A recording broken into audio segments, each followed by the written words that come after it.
Sebastião do Rio de Janeiro passou por diversas transformações urbanísticas desde o período colonial. Foi criada como ponto estratégico militar português na colônia e se tornou o principal porto de escoamento do ouro vindo de Minas Gerais, até se tornar a capital do vice-reinado português com a chegada da família real.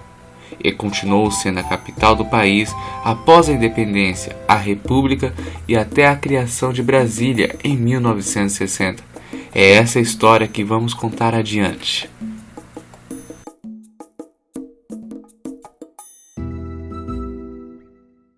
Ai, mas por isso que vai... Tá gravando. Ih, cara. Boa noite. No programa de hoje vamos falar sobre evolução urbana no Rio de Janeiro. A economia do Brasil colônia deu seus primeiros passos firmes no campo, onde era cultivado principalmente a cana-de-açúcar para exportação. Sendo assim, as cidades eram necessárias para exercer a função de centro comercial e sede dos poderes administrativos portugueses. Com a descoberta do ouro em Minas Gerais, a capital da colônia passa de Salvador, com então 45 mil habitantes, importante centro de exportação de açúcar, para o Rio de Janeiro, com 50 mil habitantes, local mais próximo de Minas, permitindo maior controle e, consequentemente, maior arrecadação para a coroa.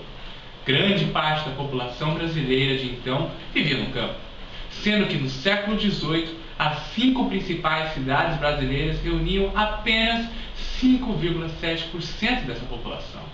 Além dessas duas cidades, outras importantes cidades eram Recife, com então 30 mil habitantes, São Luís do Maranhão, com 22 mil habitantes, e São Paulo, com 15.500. Mas somente em Minas Gerais que surgiu a primeira rede urbana no Brasil. E por isso foram nessas cidades que os primeiros movimentos revolucionários surgiram. No início do século XVIII, o Rio de Janeiro era a principal cidade do Brasil colônia e a sede do governo.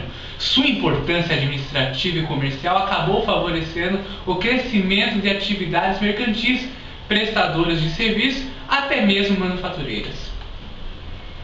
Durante o período de permanência de Dom João no Rio de Janeiro, o número de habitantes da capital dobrou, passando de cerca de 50 mil para cerca de 100 mil pessoas. Chegaram europeus das mais diversas nacionalidades, com diferentes objetivos. Além daqueles que vieram fazer negócio, muitos outros vieram tentar fazer a vida.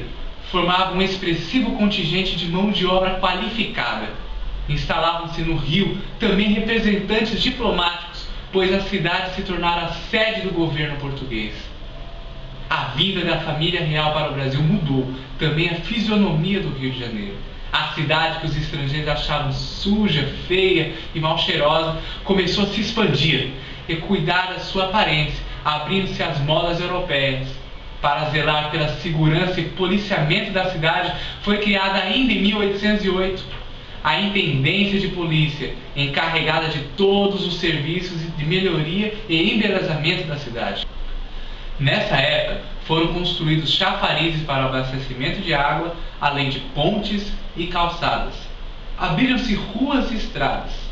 Foi instalada a iluminação pública. Passaram a ser fiscalizados mercados e matadouros. Organizadas as festas públicas, entre outras melhorias. Essas foram realizadas muitas vezes com a contribuição dos ricos moradores, que recebiam em troca benefícios materiais e títulos de nobreza do príncipe regente. Essa condição de cidade suja, feia e mal cheirosa continuou até o início do século XX com a reforma Pereira Passos.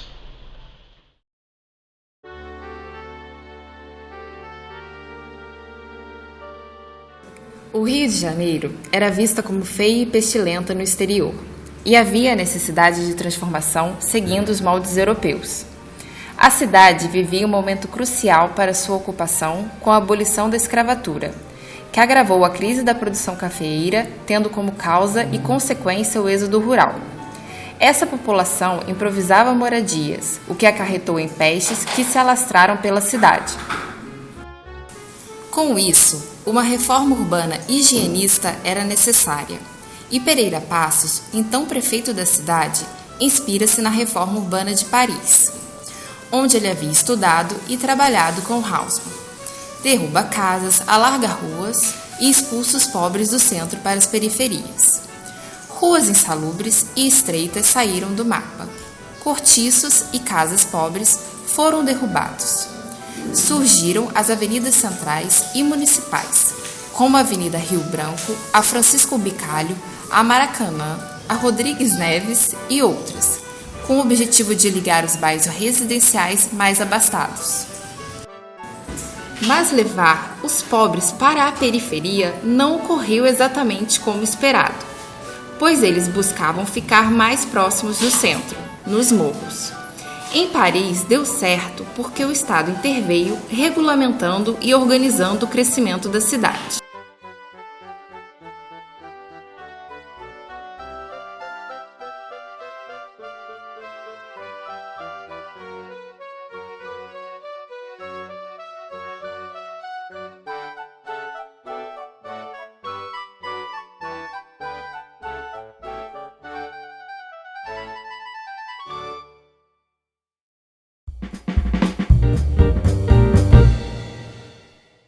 Então tem agora o capital internacional financeiro atuando diretamente na produção da cidade, na produção do ambiente construído. Isso é novo. Antes não era assim com Pereira Passos. Você tinha um capital internacional, sim, que eram as empresas inglesas, né, que tiraram as classes médias e abriram um eixo residencial para essas classes médias que podiam pagar. Esse foi o interesse das companhias inglesas. E foi assim que o poder público fez com os túneis também, né? Isso. Depois como fez com a Barra também. E a partir disso ele cria a Copacabana, né? Então vem a ter uma orla valorizada para um setor específico ganhar dinheiro, além dos construtores, né? E assim você inventa um bairro residencial nobre para esses setores médios, né, que antes habitavam as áreas centrais do Rio, e para a área central você inventa uma capital do Brasil.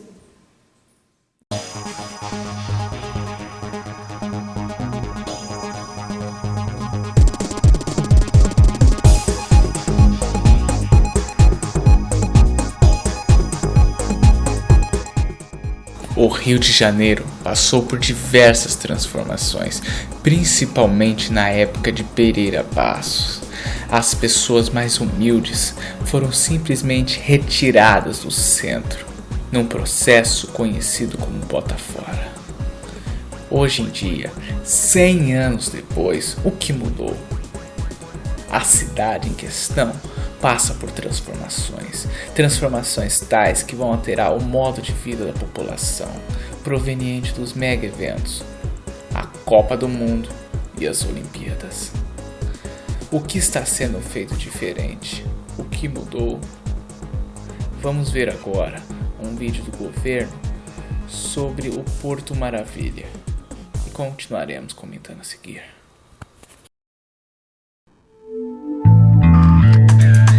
Localizada na área central da cidade do Rio de Janeiro e às margens da Baía de Guanabara, um dos maiores ícones da cidade, a região portuária, é objeto de um grandioso projeto de revitalização. Considerada durante décadas como a porta de entrada do país, desde a abertura dos portos em 1808, a região portuária, apesar do atual cenário de abandono e degradação, guarda em si um potencial extraordinário para se transformar em uma nova e forte centralidade comercial, residencial e de lazer, polarizadora de novos investimentos na cidade. O projeto Porto Maravilha, promovido e liderado pela Prefeitura da cidade do Rio de Janeiro, aponta para a requalificação urbanística sustentável desta extensa região de 490 hectares.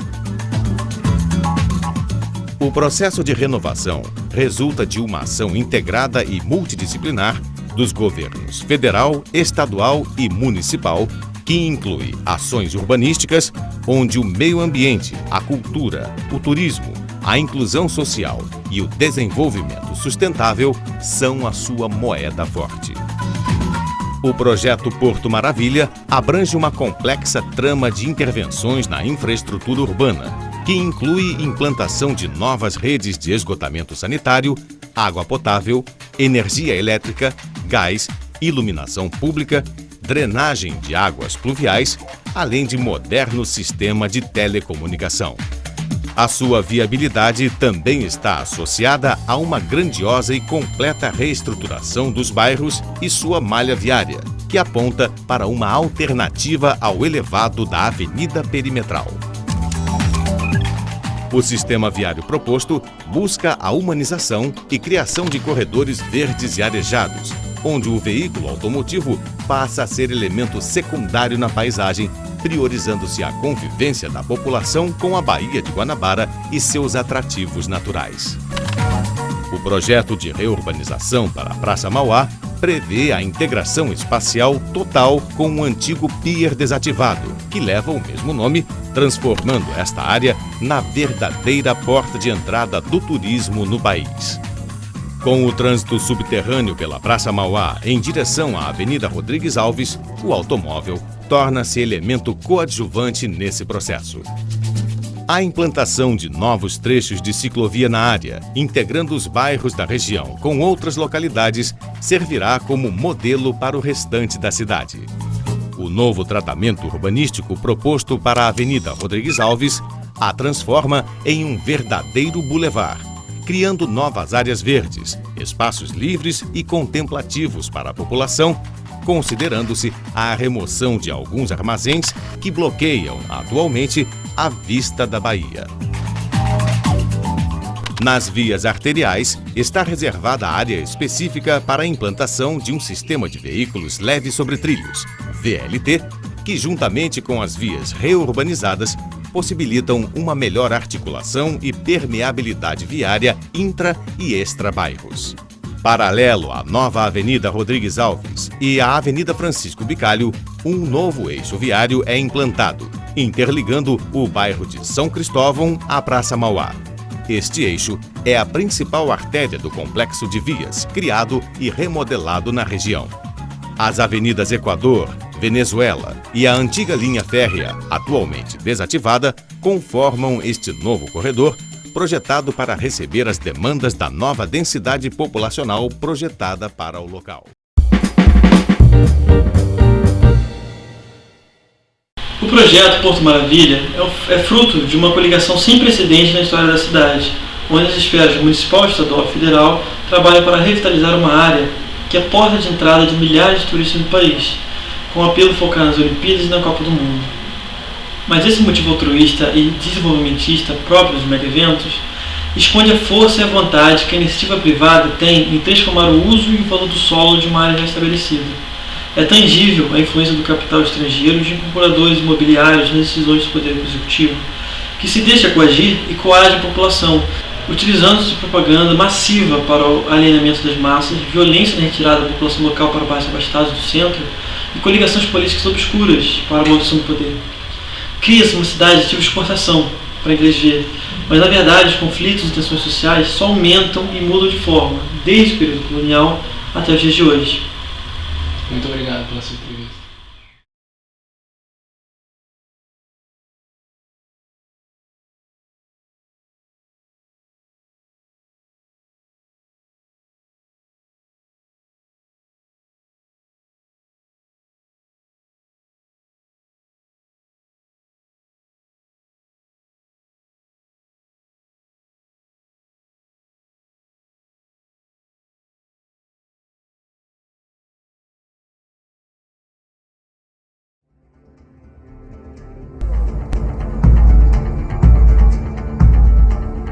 Agora me responde. Quem você acha que sustenta tudo isso?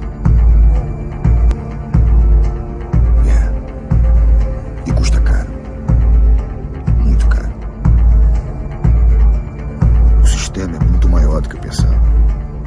Não é à toa que os traficantes, os policiais e os milicianos matam tanta gente nas favelas. Não é à toa que existem as favelas. Não é? Acontece tanto escândalo em Brasília que entra governo, sai governo, a corrupção continua. Para mudar as coisas, vai demorar muito tempo. O sistema é foda. Ainda vai morrer muito inocente.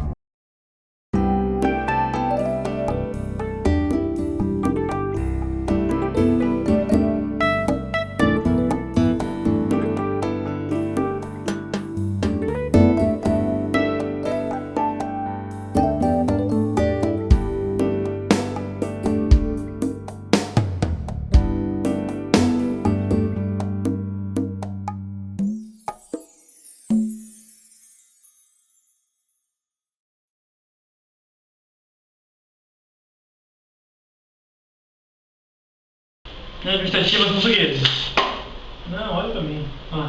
Administrativos portugueses. Jornal do Cristo. Pode fazer se você quiser.